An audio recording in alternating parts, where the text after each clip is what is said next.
नमस्कार, आप देख रहे हैं IBC 24। मैं हूं आपके साथ रचना नितेश। बुलेटिन में बहुत बहुत स्वागत है आपका। बुलेटिन में सबसे पहले बात करेंगे कोरोना के आंकड़े की। छत्तीसगढ़ में आज 426 कोरोना के मरीजों की पुष्टि की गई है। रायपुर में एक दिन में सबसे ज्यादा मरीज मिले हैं। रायपुर में आज कुल 230 पॉजिटिव मरीजों की संख्या बढ़ी है। छत्तीसगढ़ में आज 7 कोरोना संक्रमितों की मौत भी हुई है। वहीं प्रदेश में अब तक 141 लोगों की संक्रमण से मौत हो चुकी है। संक्रमित की मौत छत्तीसगढ़ में कुल पॉजिटिव केस की अगर ये बात करें तो 15,471 पर यह आंकड़ा पहुंच चुका है। वहीं आज छत्तीसगढ़ में कोरोना के 189 मरीज डिस्चार्ज भी किए गए हैं, मगर छत्तीसगढ़ में अब तक 10,235 मरीज जो हैं वो पूर्ण रूप से स्वस्थ हो चुके हैं। छत्तीसगढ़ में कोरोना के 5,095 एक्टिव मरीज हैं फिलहाल। तो ये वो आंकड़े आपको बता रहे हैं, कोरोना के अपडेटेड आंकड़े इस वक्त आपको बता रहे हैं। छत्तीसगढ़ में आज 426 कोरोना के मरीज मिले हैं और लगातार तेजी से संक्रमण बढ़ रहा है और रायपुर कहीं ना कहीं हॉटस्पॉट बनता जा रहा है। एक दिन में सबसे ज्यादा मरीजों की पुष्टि रायपुर से की गई है। रायपुर में आज कुल 230 पॉजिटिव मरीजों की पुष्टि की गई। वहीं छत्तीसगढ़ में आज 7 कोरोना संक्रमित मरीजों की मौत भी हुई है। अब तक की बात करें तो अब तक प्रदेश में 141 कोरोना संक्रमितों की मौत हो चुकी है।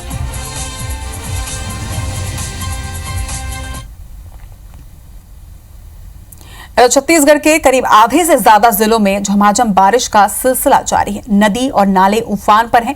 गांव हो या शहर, गलियां और सड़कों पर पानी भरा हुआ नजर आ रहा है और इन सब के बीच मौसम विभाग ने अगले 24 घंटे के लिए येलो और रेड अलर्ट जारी कर दिया है।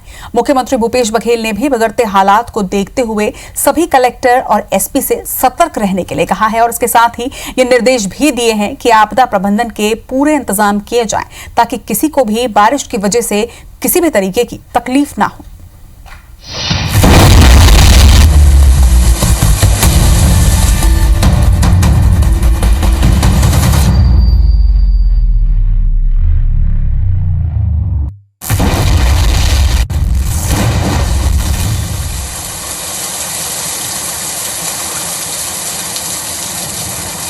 ये छत्तीसगढ़ के गांव और शहर हैं जो इन दिनों पानी पानी हो गए हैं। हर एक जगह बारिश कहर बनकर टूटी है। अब भी लगातार बारिश का सिलसिला जारी है। सुकमा का अतुल पारा नाला उफान पर है, जिसमें लोग जान जोखिम डालकर पार कर रहे हैं। सुकमा में शबरी नदी का जलस्तर तेजी से बढ़ रहा है। इंजरम के पास नेशनल हाईवे पे पानी भर गया है, जिससे तेलंगाना और आंध्र प्रदेश से सड़क संपर्क टूट गया है। बीजापुर जिले में मिंगाछल नदी में बाढ़ के हालात हैं। यहाँ का जगदलपुर से संपर्क टूट गया है। मिंगाचल की सीआरपीएफ कैंप पे पानी घुस गया है, जिसके बाद सभी जवानों को यहाँ से दूसरी जगह शिफ्ट किया गया है। कलेक्टर और एसपी बाढ़ का जायजा ले रहे हैं। सड़कों पर गिरे पेड़ से रास्ता जाम है और तेज बारिश से एक वाहन भी बह गया। कोरबा में भी बारिश के यही हालात हैं। बांगो डैम के 5 गेट खोले गए हैं। यहाँ 25,836 क्यूसेक पानी छोड़ा जा रहा है।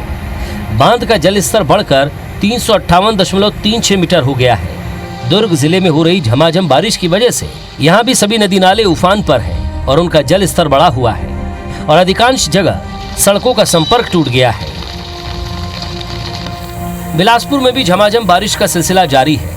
यहाँ भी मौसम विभाग ने भारी बारिश की चेतावनी दी है। जिले के लोरमी में पिछले 4 दिनों से लगातार बारिश हो रही है, जिससे अधिकांश नदी नाले उफान पर हैं। यहाँ मनियारी नदी में बाढ़ के हालात हैं। वहीं राजीव गांधी जलाशय लबालब हो गया है। इसी तरह धमतरी में भी बीती रात से लगातार बारिश हो रही है, जिससे गंगरेल बांध लबालब हो गया।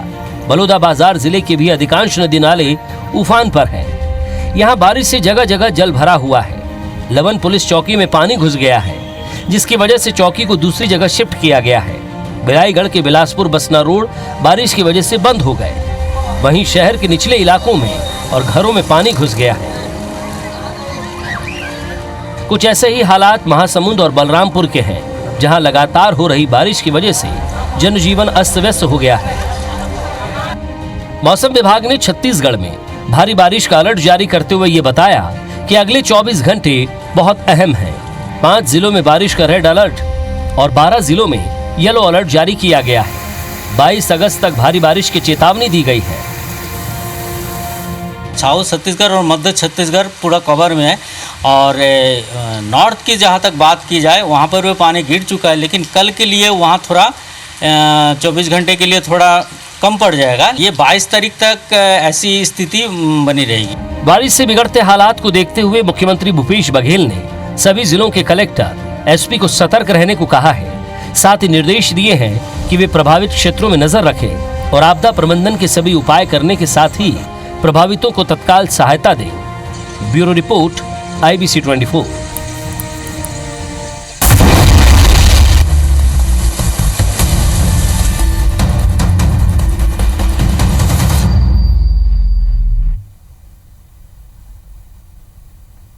छत्तीसगढ़ में लगभग हर जगह बारिश हो रही है। बारिश की वजह से नदी नाले तो उफान पर हैं ही, इनसे हादसे भी बेहद हो रहे हैं।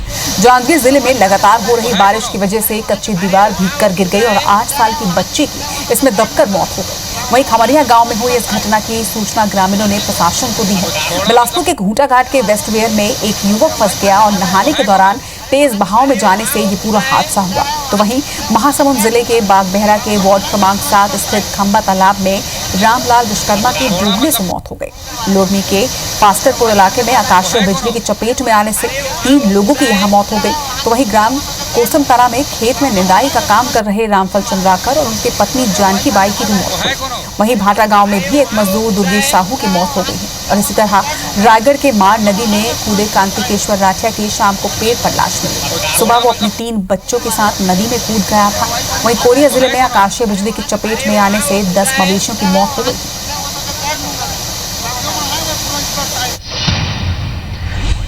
इधर सुकमा में लगातार बारिश से सड़कें पूरी तरह से जलमग्न हो गई हैं। लोगों को आने जाने में काफी परेशानियों का सामना करना पड़ रहा है। वहीं सीआरपीएफ के जवानों ने नेशनल हाईवे पर भरे पानी से जवान के एक शव को पार करवाया। दरअसल कोंटा निवासी डीआरजी जवान की लंबी बीमारी से आज सुकमा जिला अस्पताल में मौत हो गई थी। शव को कोंटा ले जाना था, लेकिन सड़क पर पानी भरने की वजह से परिजन परेशान थे। शव के साथ सड़क पर रुके हुए थे और इसकी जानकारी होने पर एसपी सलभ सिन्हा ने कमांडेंट अनिल कुमार से संपर्क कर डीआरजी जवान के शव को जलमग्न सड़क से निकलवाया, जिसके बाद परिजन शव लेकर गए।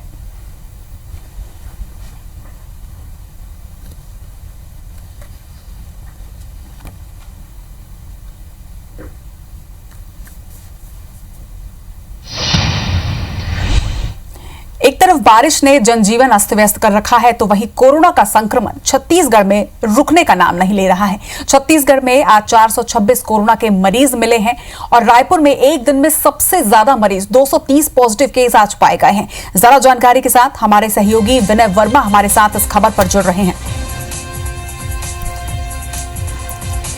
विनय, रायपुर में एक दिन में सबसे ज्यादा 230 पॉजिटिव केस आए हैं। सबसे ज्यादा केसेस लगातार छत्तीसगढ़ की अगर बात करें तो रायपुर हॉटस्पॉट बना हुआ है, यहीं से सबसे ज्यादा मरीज भी आ रहे हैं। क्या वजह समझी जा सकती है इसकी? क्या रायपुर की जनता लापरवाही बरत रही है या कोई और भी वजह है?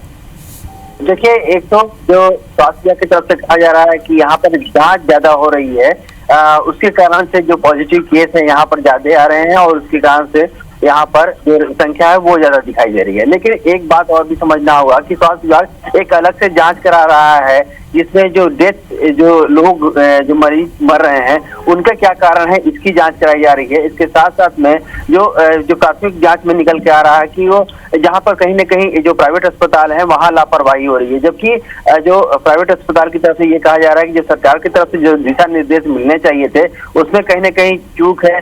बातचीत का जो होने चाहिए थी वो नहीं की गई है, जिसके कारण से जो अव्यवस्था है वो फैल रही है। इसके अलावा जो देखेंगे तो जब लॉकडाउन हो रहा था तो उस दौरान भी लोगों को जब घर में रहने के लिए कहा गया था तो कई सारे बहानेबाजी होते थे और बाहर निकल के आ रहे थे लोग, जिसके कारण से संक्रमण फैल रहा था।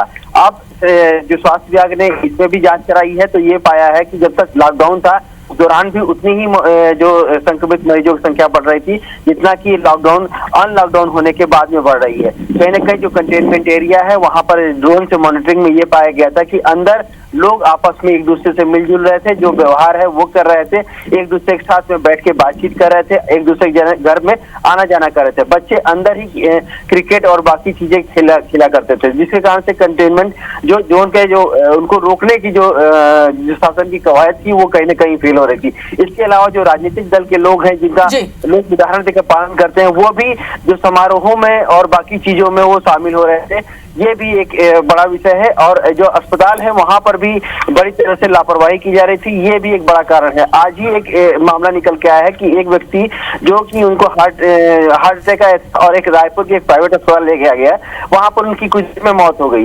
अस्पताल ने उन्हें जो उनका कोविड टेस्ट कराया उसमें रिपोर्ट पॉजिटिव आई, उसके बावजूद उसे जो पीपी किट पहनकर उसको नगर निगम के सुपुर्द करना था और बाकी जो थैली में रखना था वो केवल चादर में लपेट के भेज दिया गया। जब नगर निगम ने इसे जांच जलाने से, इसका अंतिम संस्कार करने से मना किया है तो वापस दोबारा हॉस्पिटल ले गया पुलिस की मध्यस्थता के बाद में। निश्चित तौर पर विनय, कहीं ना कहीं लापरवाही जरूर बरती जा रही है और इसके साथ साथ ये भी नहीं कहा जा सकता कि जनता अपनी जिम्मेदारी पूरी तरीके से निभा रही है, क्योंकि जनता भी कहीं ना कहीं लापरवाही बरत रही है। जिस तरीके से आपने भी जानकारी दी कि कंटेनमेंट जोन के अंदर भी लोग आपस में मिल रहे हैं, तो कहीं ना कहीं ये भी एक बड़ी वजह है संक्रमण के फैलने की। और IBC 24 ये अपील करता है लोगों से कि लोग अपनी जिम्मेदारियों को समझें और लापरवाही ना बरतें, एहतियात बरतें। तमाम जानकारी के लिए विनय का शुक्रिया और IBC 24 की अपील आप जरूर सुनिएगा। फिलहाल बढ़ते हैं कुछ और खबरों की ओर। छत्तीसगढ़ विधानसभा का मॉनसून सत्र 25 अगस्त से शुरू हो रहा है। इससे पहले छत्तीसगढ़ कर्मचारी संगठन ने सरकार से मांग की है कि विधानसभा का यह सत्र तत्काल स्थगित किया जाना चाहिए। संगठन के पदाधिकारियों का कहना है कि कोरोना काल के बीच ये सत्र आयोजित करने की वजह से व्यवहारिक दिक्कतों का सामना करना पड़ रहा है। वहीं संगठन के पदाधिकारियों का कहना है कि वर्तमान में मंत्रालय, संचालनालय और अन्य कार्यालय समेत सभी जिला कार्यालयों के लिए कोई न कोई कर्मचारी कोरोना की चपेट में है। पदाधिकारियों का कहना है कि जरूरी विधेयक समेत अन्य कार्यों को एक दिन की बैठक में पूरा कर लिया जाए। जब पूरे देश में सब चीज स्थगित हो सकता है तो छत्तीसगढ़ राज्य में विधानसभा भी स्थगित होना चाहिए। यदि कोई आवश्यक विधेयक है तो एक दिन में बैठ करके उसको पारित कर लिया जाए। प्रत्येक विधायक अपने क्षेत्र की समस्याओं को लेकर प्रश्न सरकार के समक्ष विधानसभा के माध्यम से उठाता है और जो जनहित के प्रश्न होते हैं वही विधायक उठाते हैं। लेकिन जिस प्रकार से कर्मचारियों की आड़ लेकर यह सरकार अपनी जवाबदेही से बचना चाह रही है, बहुत से मामलों पर हमें सरकार से पूछताछ करनी होती है, जानकारी लेनी देनी होती है, तो उसका एक सशक्त माध्यम है विधानसभा का सत्र। लेकिन ये तो इतना छोटा है, 4 दिन में एक दिन तो श्रद्धांजलि के में खत्म हो जाएगा। 3 दिन में क्या पूछें क्या नहीं पूछें। छत्तीसगढ़ की विधानसभा का सत्र कोरोना की समस्या सामने खड़े होने के बावजूद बुलाया गया है। इस सत्र में स्वाभाविक रूप से प्रश्न भी होंगे और प्रश्नों का उत्तर भी दिया जाएगा। भारतीय जनता पार्टी क्या चाहती है? बिना जमीनी हकीकत के जवाब दे दिए जाएं। इससे स्पष्ट है कि भारतीय जनता पार्टी राजनीति करना चाहती है। रायपुर का रुख, जहां से एक बड़ी खबर सामने आ रही है। चौकीदार की संदिग्ध हालत में लाश मिली है। बताया जा रहा है टाटीबंध स्थित अग्रसेन भवन में ये लाश मिली है। फंदे पर लटका मिला है चौकीदार का शव। कन्हैया ध्रुव का ये शव बताया जा रहा है। हत्या के बाद लाश को फंदे पर टांगे जाने की आशंका जताई जा रही है। अमानाका थाना क्षेत्र की पूरी घटना है। तो ये बड़ी खबर इस वक्त की आपको बता रहे हैं। ज्यादा जानकारी के साथ हमारे सहयोगी तहसीन जैदी हमारे साथ जुड़ रहे हैं। तहसीन, चौकीदार की संदिग्ध परिस्थिति में लाश मिली है, क्या कुछ अपडेट है इस खबर पर? निश्चित तौर पे ये एक बड़ी ही संदिग्ध परिस्थितियों में ये एक चौकीदार है। अग्रसेन भवन है जो टाटीबंध इलाके में है, अमानाका थाना इलाके में ये पड़ता है। तो वहां पे ये एक तकरीबन 14 साल पुराना ये एक चौकीदार था जिसका नाम कन्हैया ध्रुव नाम आया है। तो ये बताया जा रहा है क्योंकि जिन परिस्थितियों में ये लटका हुआ मिला है तो उससे मामला को संदिग्ध नजर आ रहा है। और साथ ही ये वाल्मीकि नगर में रहता था। इसके परिजनों ने भी इस बात की आशंका लगाई है, कुछ लोगों के नाम भी बताए हैं और ये बताया है कि कुछ लोगों के आशंका इस बात पर लगाई कि उसको मार के लटकाया गया है। तो अभी फिलहाल जो है मौके पे जो है पुलिस की टीम गई थी, अमानाका थाना पुलिस की टीम गई थी, साथ में जो फॉरेंसिक के एक्सपर्ट थे वो लोग भी गए थे और साथ में डॉग स्क्वाड भी गया था। तो प्रथम दृष्टया अभी पुलिस भी इस बात फांसी सिंपली सुसाइड इसको मान के मर्ग कायम किया है और इसमें मामले की जांच कर रही है। लेकिन ये जिस तरीके से वहां पे जो परिस्थितिगत साक्ष्य भी जो हमने भी देखे तो वो कहीं ना कहीं इस बात को इंगित कर रहे थे कि ये जो है इसमें मामला पूरी तरह से संदिग्ध नजर आ रहा था। फिलहाल अभी पुलिस जो है अभी बोल रही है कि अभी जो प्रारंभिक जांच में जो बात आई है उसमें भी सिंपल फांसी इसको मान रहे हैं। लेकिन जो एक्चुअल जो रिपोर्ट आएगी वो अपना कह सकते हैं पोस्टमार्टम के बाद ही क्लियर हो पाएगा कि मार के लटकाया गया है या सिंपली ये सुसाइड है। तो अभी जो है फिलहाल पुलिस ने इसमें मर्ग कायम कर लिया, अमानाका थाना पुलिस ने, लेकिन ये अभी पूरी तरह से मामला संदिग्ध नजर आ रहा है। जी बिल्कुल तहसीन, और जिस तरीके से आप कह रहे हैं कि संदिग्ध हालत में ये लाश मिली है और 14 साल पुराने ये चौकीदार हैं, तो क्या जो चौकीदार है वो वहीं उसी परिसर में रहते थे, आसपास ही उनका घर था? क्या किसी तरीके का कोई भी सुराग अब तक पुलिस के हाथों नहीं लगा है? देखिए, पुलिस के अभी ये मान रही है कि क्योंकि ये वाल्मीकि नगर में रहते हैं, पास में ये स्थित है। 14 साल पुराने ये चौकीदार से, काफी पुराने चौकीदार यहाँ पे बताए जा रहे थे ये, और वहाँ पे एक निर्माणाधीन भवन है। जिस तरीके से हमारे दर्शक देख पा रहे हैं कि जो निर्माणाधीन भवन है उसके एक सरिये में एक जो रस्सी है, नायलॉन की रस्सी है, उससे लटका हुआ ये मिला है। और जिस तरीके से जो कह सकते हैं कि जो सुसाइड के टाइम जो के समय पे जो परिस्थितियां होती हैं उनमें कुछ संदिग्ध है मामला, क्योंकि जिस तरीके से जो होना चाहिए, जो एक्चुअल सुसाइड के टाइम में जो फांसी लगती है, जब हैंगिंग होता है, तो उसमें कुछ मामले जो है इसमें नहीं थे। तो उसकी वजह से अभी पुलिस को जो है प्रारंभिक तौर पे संदिग्ध मान रही है और इसको अभी मर्ग कायम करके उसको अभी जांच में यहाँ पे लिया है।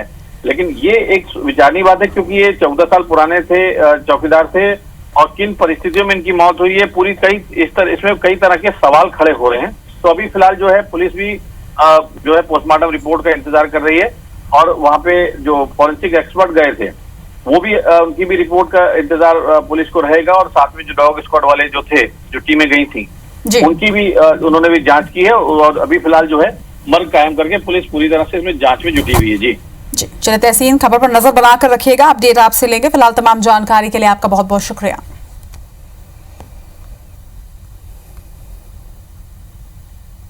आरएसएस प्रमुख मोहन भागवत ने दौरे के दूसरे दिन बीजेपी और संघ के नेताओं के साथ चर्चा की, और इस दौरान उन्होंने पर्यावरण बचाने और आत्मनिर्भरता का संकल्प लेने की बात की। इसके साथ ही उन्होंने इस दौरे पर सियासत भी शुरू हो चुकी है।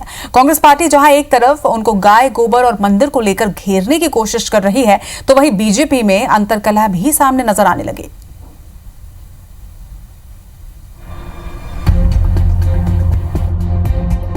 3 दिन के दौरे पर रायपुर आए आरएसएस के सरसंघ चालक ने दूसरे दिन भी संगठन पदाधिकारियों के साथ बैठक की। जागृति मंडल में बीजेपी और आरएसएस से जुड़े नेताओं का आना जाना लगा रहा। भागवत ने इस दौरान प्रदेश और देश के वर्तमान हालात के साथ ही भविष्य की योजनाओं पर बातचीत की।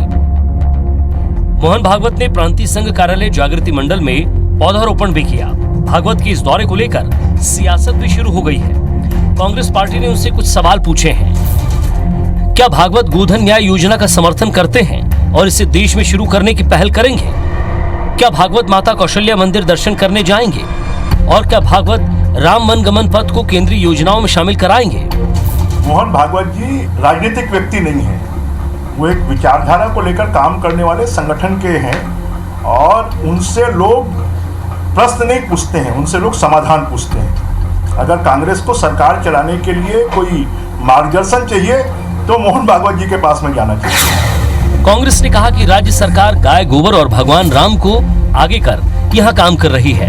इसके बाद गाय, गोबर को लेकर भी राजनीति एक बार फिर शुरू हो गई। कांग्रेस सरकार गौ हित में, किसान हित में, जनहित में और भगवान राम के प्रति पूरा आदर और श्रद्धा रखते हुए आगे बढ़ रही है, तो भारतीय जनता पार्टी को तकलीफ है। प्रभु राम, गौ माता और गोबर, हमेशा कांग्रेस जो है इन चीजों का विरोध करती रही है। राम मंदिर के अस्तित्व को नकारती रही है, गौ माता को राष्ट्रीय पशु घोषित करने का विरोध करती रही है, गोबर की जो शुद्धता है उसके ऊपर में कांग्रेस प्रश्न क्यों उठाती रही है। भागवत के इस दौरे के समय बीजेपी की आंतरिक कलह भी सामने आई। आरएसएस से जुड़े रहे बीजेपी नेता सच्चिदानंद उपासने ने अपनी ही पार्टी में कार्यकर्ताओं की उपेक्षा का आरोप लगा दिया। पराक्रम की जगह परिक्रमा को महत्व दिए जाने की भी बात कही। 15 वर्षों में हमने जो सत्ता यहाँ पर संभाली, उसमें बहुत से दुर्गुण मुझको स्वीकार करने में कोई अतिशयोक्ति नहीं है। इस बात का चिंतन मनन हमको छत्तीसगढ़ में करना चाहिए कि आखिर आज हमारी स्थिति क्यों हुई, और जो कार्यकर्ता काम कर रहे हैं उन कार्यकर्ताओं को तवज्जो मिले। यह जो जनसंघ की पहचान थी, कल ही खोल के रख दी है उपासने जी ने भारतीय जनता पार्टी की। भारतीय जनता पार्टी ने 15 साल छत्तीसगढ़ के हितों की उपेक्षा की, लोकहित की उपेक्षा की, और आरएसएस के हितों को बढ़ावा देने का काम छत्तीसगढ़ में किया।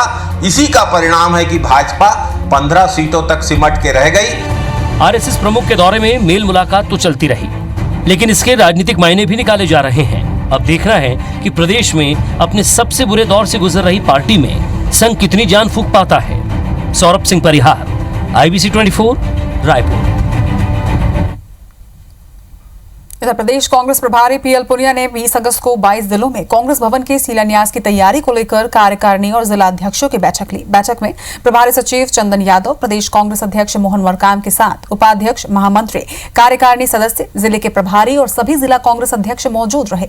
पीएल पुनिया ने कहा कि प्रदेश कांग्रेस मुख्यालय राजीव भवन निर्माण के बाद हर जिले में कांग्रेस के जिला मुख्यालय के निर्माण का महत्वपूर्ण कार्य है और इसके बाद ब्लॉक में भी कांग्रेस भवन बनाए जाएंगे।